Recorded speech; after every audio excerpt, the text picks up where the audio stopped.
Hello friends ನಮಸ್ತೆ welcome back to Neelu cooking.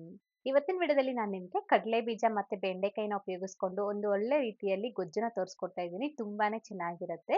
ಬಿಸಿ ಮುದ್ದೆಗೆ, ಅನ್ನಕ್ಕೆ, ಅದೇ ರೀತಿ ಚಪಾತಿ, ದೋಸೆ ಹಾಗೇನೆ ರೊಟ್ಟಿಗೆ ಸೂಪರ್ ಕಾಂಬಿನೇಷನ್. ತುಂಬಾ ಸುಲಭವಾಗಿ ಮಾಡ್ಕೊಳ್ಬಹುದು. ಕಡಿಮೆ ಸಮಯದಲ್ಲಿ ಕೂಡ ಆಗುತ್ತೆ. ಲೇಟ್ ಮಾಡ್ತೀರಾ ಈ ಬೆಂಡೆಕಾಯಿ ಮತ್ತೆ ಕಡಲೆ ಬೀಜದಿಂದ ಮಾಡಿರುವಂತಹ ಈ ರುಚಿಯಾದ ಗೊಜ್ಜನ್ನ ಹೇಗೆ ಮಾಡ್ಕೊಳ್ಳೋದು ಅಂತ ನೋಡೋಣ. ಇದನ್ನ ಬ್ಯಾಚಲರ್ಸ್ ಕೂಡನು ತುಂಬಾ ಸುಲಭವಾಗಿ ಮಾಡ್ಬೋದು. ನಾನಿಲ್ಲಿ ಒಂದು ಅರ್ಧ ಕೆಜಿಗಿಂತ ಸ್ವಲ್ಪ ಕಡಿಮೆ ಕ್ವಾಂಟಿಟಿಯಲ್ಲಿ ಬೆಂಡೆಕಾಯಿನ ತಗೊಂಡಿದ್ದೀನಿ. ಬೆಂಡೆಕಾಯಿನ ತಗೊಂಡಿದ್ದಾದ್ಮೇಲೆ ಚೆನ್ನಾಗಿ ತೊಳೆದು ಒಂದು ಒಣ ಬಟ್ಟೆಯಲ್ಲಿ ನೀಟಾಗಿ ಒರೆಸಿ ತೇವಾಂಶ ಇಲ್ದಿರ ನಿಮ್ಗೆ ಯಾವ ಸೈಜ್ ಬೇಕೋ ಆ ಸೈಜ್‌ಗೆ ಪೀಸಸ್‌ನ ಕಟ್ ಮಾಡಿ ಎತ್ತಿಟ್ಕೊಳ್ಬೇಕು.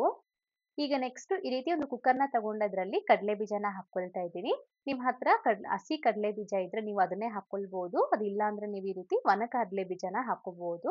ನಿಮ್ಗೆ ಎಷ್ಟು ಬೇಕೋ ಅಷ್ಟನ್ನ ಹಾಕ್ಕೊಳ್ಬೋದು. ಅನಂತರ ಇದಕ್ಕೆ 1 ಬಟ್ಲಾಗುವಷ್ಟು ನೀರು ಕೂಡ ಸೇರಿಸ್ಕೊಂಡು ರುಚಿಗೆ ತಕ್ಕಷ್ಟು ಸ್ವಲ್ಪ ಸ್ವಲ್ಪ ಉಪ್ಪು ಕೂಡ ಹಾಕ್ಕೊಂಡು ಲಿಡ್‌ನ ಕ್ಲೋಸ್ ಮಾಡಿ 4 ರಿಂದ 5 ವಿಸಿಲ್ ಹಾಕಿಸ್ಕೊಳ್ಬೇಕು. ಸೊ ಇದು ನಮ್ಗೆ ಸ್ವಲ್ಪ ಬೇಯೋದು ಲೇಟ್ ಆಗುತ್ತೆ ಒಣ ಕಡಲೆ ಬೀಜ. ಹಸಿದಾದ್ರೆ ಬೇಗನೆ ಬೆಂದೋಗ್ಬಿಡತ್ತೆ.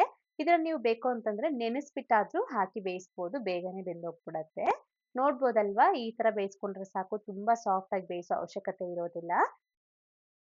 ಈಗ ಮತ್ತೆ ಈ ರೀತಿ ಒಂದು ಕಡಾಯಿನಲ್ಲಿ ಅರ್ಧ ಬಟ್ಲಾಗುವಷ್ಟು ಕಡಲೆ ಬೀಜನ ಹಾಕೊಂಡು ಚೆನ್ನಾಗಿ ಗರಿ ಗರಿಯಾಗೋ ತನಕ ಹುರಿದು ನಂತರ ತಣ್ಣಗಾದ್ಮೇಲೆ ಸಿಪ್ಪೆನ ತೆಗೆದು ಮಿಕ್ಸರ್ ಜಾರ್‌ಗೆ ಹಾಕ್ಕೊಳ್ಳಿ.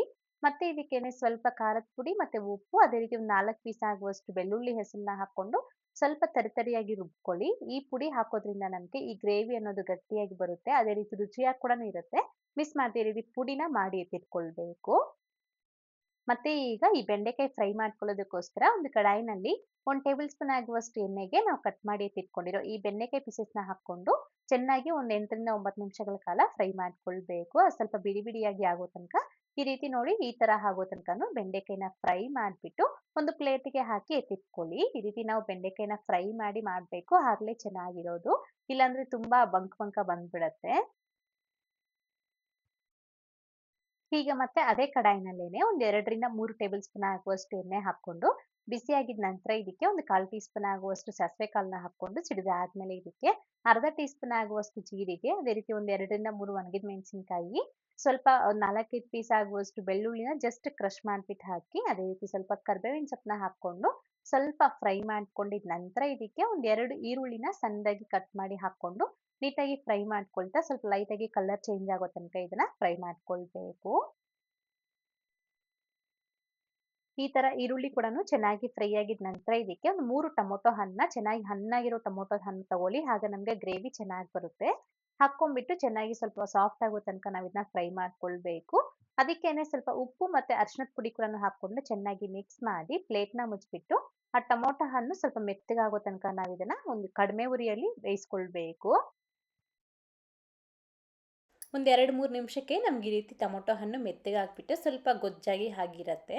ಹೀಗೆ ಇದಕ್ಕೆ ನಾವು ಸ್ವಲ್ಪ ಧನಿಯಾ ಪುಡಿ ಹಾಗೆಯೇ ಖಾರದ ಪುಡಿನ ಹಾಕ್ಕೊಳ್ಬೇಕು. 1 ಟೀ ಸ್ಪೂನ್ ಆಗುವಷ್ಟು ಧನಿಯಾ ಪುಡಿ, 1 ಟೀ ಸ್ಪೂನ್ ಆಗುವಷ್ಟು ಖಾರದ ಪುಡಿನ ಸೇರಿಸ್ಕೊಳ್ಳಿ. ಅಥವಾ ನಿಮ್ಮ ಖಾರಕ್ಕೆ ಎಷ್ಟು ಬೇಕೋ ಅಷ್ಟು ನೀವು ಖಾರದ ಪುಡಿನ ಹಾಕ್ಕೊಳ್ಬೋದು. ಖಾರದ ಪುಡಿ ಹಾಕ್ಕೊಂಬಿಟ್ಟು ಚೆನ್ನಾಗಿ ಮಿಕ್ಸ್ ಮಾಡಿ. ಆಮೇಲೆ ಇದಕ್ಕೆ ಒಂದು 4-5 ಟೇಬಲ್ ಸ್ಪೂನ್ ಆಗುವಷ್ಟು ಹುಣಸೆ ರಸನ ಹಾಕ್ಕೊಳ್ಳಿ. ನಿಮಗೆ ಹುಳಿ ಜಾಸ್ತಿ ಇಷ್ಟ ಆದರೆ ನೀವು ಹುಣಸೆ ರಸನ ಜಾಸ್ತಿ ಹಾಕ್ಕೊಳ್ಳಿ. ಅದೇ ಸ್ವಲ್ಪ ಕಡಿಮೆ ಬೇಕು ಅನ್ನೋದಾದರೆ ಇನ್ನು ಸ್ವಲ್ಪ ಕಡಿಮೆ ಸೇರಿಸ್ಕೊಳ್ಳಿ. ಆದರೆ ಹಾಕಲೇಬೇಕು, ಚೆನ್ನಾಗಿರುತ್ತೆ ಟೇಸ್ಟು. ಆಗಲೇ ನಮಗೆ ಈ ರೀತಿ ಹುಣಸೆ ರಸ ಹಾಕ್ಕೊಂಡು ಚೆನ್ನಾಗಿ ಮಿಕ್ಸ್ ಮಾಡ್ಕೊಂಡಿದ್ದ ನಂತರ ಇದಕ್ಕೀಗ ನಾವು ನೀರನ್ನ ಹಾಕ್ಕೊಳ್ಬೇಕು. ಒಂದು 3/4 ಲೀಟರ್ ಆಗುವಷ್ಟು ನೀರನ್ನ ಸೇರಿಸ್ಕೊಳ್ಳಿ. ಈ ರೀತಿ ನೀರನ್ನ ಹಾಕ್ಕೊಂಡು ಚೆನ್ನಾಗಿ ಮಿಕ್ಸ್ ಮಾಡಿಕೊಂಡು ನಾವು ಇದಕ್ಕೆ ಫಸ್ಟೇ ಬೇಯಿಸಿ ಎತ್ತಿಟ್ಕೊಂಡಿರೋ ಈ ಕಡಲೆ ಬೀಜನ ಹಾಕ್ಕೊಳ್ಬೇಕು. ಈ ರೀತಿ ನೀವು ಕಡಲೆ ಬೀಜ ಬದಲಾಗಿ ಬಟಾಣಿ ಹಾಕ್ಕೊಳ್ಬೋದು, ಕಡಲೆಕಾಳು ಹಾಕ್ಕೊಳ್ಬೋದು, ಹೆಸರು ಕಾಳು ಹಾಕ್ಕೊಬೋದು. ಈ ಥರ ನಿಮ್ಗೆ ಯಾವ ಥರ ಕಾಳು ಇಷ್ಟ ಇದ್ದರೆ ನೀವು ಅದನ್ನು ಹಾಕಿ ಮಾಡ್ಕೊಳ್ಬೋದು. ತುಂಬ ಚೆನ್ನಾಗಿರುತ್ತೆ. ಈ ರೀತಿ ಬೇಯಿಸ್ಕೊಂಡಿರೋ ಈ ಕಡಲೆ ಬೀಜನ ಹಾಕ್ಕೊಂಡು ಚೆನ್ನಾಗಿ ಮಿಕ್ಸ್ ಮಾಡಿ ಒಂದು ಕುದಿ ಬರೋ ತನಕ ಇದನ್ನು ಹಾಗೆ ಬಿಡಿ. ಈ ಥರ ಕುದಿಯೋಕ್ಕೆ ಶುರುವಾಗುತ್ತಲ್ಲ, ಆಗ ರುಚಿ ನೋಡಿಕೊಂಡು ಉಪ್ಪು ಅಥವಾ ಖಾರ ಏನಾದರೂ ಕಡಿಮೆ ಅಂತ ಅನಿಸಿದ್ರೆ ಈಗ ಹಾಕ್ಕೊಳ್ಬೋದು. ಅದೇ ರೀತಿ ನಿಮಗೆ ಇನ್ನೂ ಸ್ವಲ್ಪ ಬೇಕು ಅಂತಂದರೆ ಈ ಬೆಲ್ಲ ಕೂಡ ಸ್ವಲ್ಪ ಹಾಕ್ಕೊಳ್ಳಿ, ಚೆನ್ನಾಗಿರುತ್ತೆ ಟೇಸ್ಟು. ಈ ರೀತಿ ಕುದಿಯುವಾಗಿದ್ದಕ್ಕೆ ಫಸ್ಟೇ ಫ್ರೈ ಮಾಡಿ ಎತ್ತಿಟ್ಕೊಂಡಿರೋ ಈ ಬೆಂಡೆಕಾಯಿ ಪೀಸಸ್ನ ಹಾಕ್ಕೊಂಡು ಚೆನ್ನಾಗಿ ಮಿಕ್ಸ್ ಮಾಡಿಕೊಳ್ಬೇಕು. ಜೊತೆಗೆ ನೀವು ಬೇಕು ಅಂತಂದರೆ ಸ್ವಲ್ಪ ಗರಂ ಮಸಾಲ ಕೂಡ ಹಾಕ್ಕೊಳ್ಬೋದು. ನಾನಿಲ್ಲಿ ಹಾಕ್ಕೊಂಡಿಲ್ಲ. ಈ ಥರ ಬೆಂಡೆಕಾಯಿ ಪೀಸಸ್ನ ಹಾಕಿ ಮಿಕ್ಸ್ ಮಾಡಿ ಪ್ಲೇಟ್ನ ಮುಚ್ಚಿಬಿಟ್ಟು ಮೀಡಿಯಮ್ ಫ್ಲೇಮ್ನಲ್ಲಿ ಒಂದು 10 ನಿಮಿಷ ಬಿಟ್ಬಿಡಿ. ಒಂದು 10 ನಿಮಿಷ ಆದಮೇಲೆ ತೆಗೆದು ತೋರಿಸ್ತಾ ಇದ್ದೀನಿ. ಈ ಥರ ನಮಗೆ ಬೆಂಡೆಕಾಯಿ ಪೀಸ್ ಆಗಲಿ, ಈ ಗ್ರೇವಿ ಆಗಲಿ ಕರೆಕ್ಟಾಗಿ ಆಗಿರುತ್ತೆ. ಬೆಂಡೆಕಾಯಿ ಪೀಸನ್ನು ಚೆನ್ನಾಗಿ ಬೆಂದಿರುತ್ತೆ ಕೂಡ. ಅದಾದಮೇಲೆ ಹೀಗೆ ಇದಕ್ಕೆ ನಾವು ಫಸ್ಟೇ ಪ್ರಿಪೇರ್ ಮಾಡಿ ಎತ್ತಿಟ್ಕೊಂಡಿರೋ ಈ ಪುಡಿನ ಹಾಕ್ಕೊಳ್ಬೇಕು. ಈ ಪುಡಿ ಹೆಂಗಂದರೆ ನೀವು ನಿಮಗೆ ಗ್ರೇವಿ ಅನ್ನೋದು ಗಟ್ಟಿಯಾಗಿ ಬೇಕು ಅನ್ನೋದಾದರೆ ಈ ಪುಡಿನ ಹಾಕ್ಕೊಳ್ಳಿ. ನಿಮಗೆ ಸ್ವಲ್ಪ ತೆಳ್ಳಗೆ ಬೇಕು ಅನ್ನೋದಾದರೆ ಪುಡಿನ ಜಾಸ್ತಿ ಹಾಕ್ಕೊಳ್ಳೋದಕ್ಕೆ ಹೋಗಬೇಡಿ. ಹಾಗೆಯೇ ಪುಡಿ ಜಾಸ್ತಿ ಹಾಕಿದಷ್ಟು ಗ್ರೇವಿ ಅನ್ನೋದು ಗಟ್ಟಿಯಾಗಿ ಬರುತ್ತೆ. ಸೊ ನಾನಿಲ್ಲಿ ಒಂದು ಫುಲ್ ಎಲ್ಲ ಪುಡಿನೂ ಹಾಕ್ಕೊಂಡ್ಬಿಟ್ಟಿದ್ದೀನಿ. ಅದಾದಮೇಲೆ ನೋಡಿ ಗ್ರೇವಿ ಕನ್ಸಿಸ್ಟೆನ್ಸಿ ನಮ್ಗೆ ಯಾವ ಥರ ಬಂದಿದೆ ಅಂತ. ತುಂಬ ಚೆನ್ನಾಗಿರುತ್ತೆ. ಈ ಥರ ಇದ್ದರೆ ನಮಗೆ ಅನ್ನಕ್ಕೆ, ಚಪಾತಿಗೆ, ರೊಟ್ಟಿಗೆ ಸೂಪರಾಗಿರುತ್ತೆ. ಸ್ವಲ್ಪ ತೆಳ್ಳಗೆ ಮಾಡಿಕೊಂಡ್ರೆ ಮುದ್ದೆ ಕೂಡ ಆಗುತ್ತೆ, ಸಖತ್ ಟೇಸ್ಟಿಯಾಗಿರುತ್ತೆ.